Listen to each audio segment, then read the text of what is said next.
with the new offensive line, how do you think it kind of held up on that first game this year? Good. I'm excited moving forward. You know, so there's a lot to build on, really, to be honest, with all the guys that play.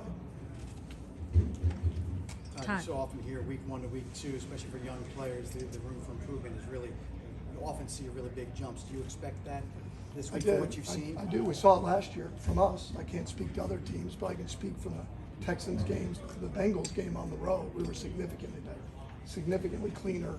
Our operation was better. Our execution was better.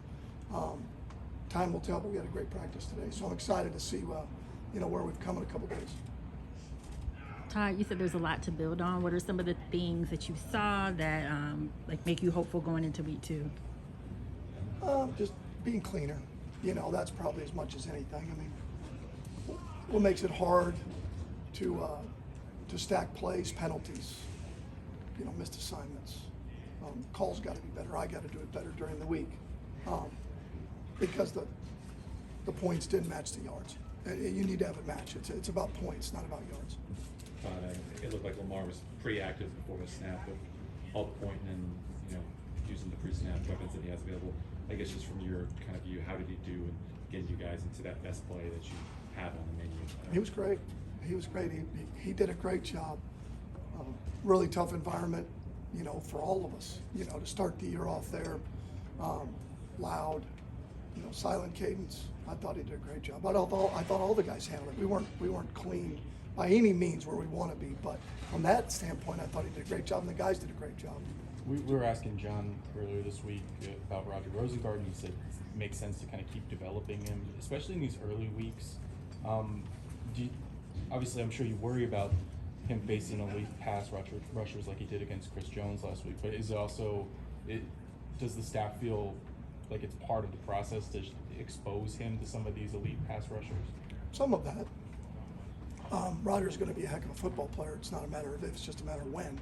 So we got to continue to develop him, keep getting him in the game. He's going to get out here every day and practice against a really good defensive line, and we're going to continue to see growth. We really don't want any of our guys on an island against a great pass rusher, so he's not the only one. We got to do a great job of changing protections and chipping and doing all the things you have to do against some of the elite players in this league. Did the tight end partnership kind of work the way you wanted it to, where Mark got double teamed a lot, so Lamar has a big game with Well, there was no thought that that's how it would turn out. Right. Did we intend on playing the tight ends a bunch? Yes. Did we anticipate we'd have that amount of snaps? No. We didn't anticipate that. And that's not the norm. You're not going to have 80 snaps or something like that in a given game, per se. But I think we do a really good job of trying to find ways to distribute the ball, and we're going to have to continue to do that. We've got a number of excellent skill players that deserve to get the ball, and that's what we're trying to do. Sometimes the ball just finds them, and sometimes the game goes that way. We didn't have a ton of 2 minutes last year. We had 2 in that game, and they were extended 2 minutes. There was probably a total of 15 snaps in 2 minutes, which at that point, the wideouts are happy and the running backs aren't happy. When you're winning, the running backs are happy and the wideouts aren't happy. So that's just the way it goes. I would tell you, and that's the way it works in this business.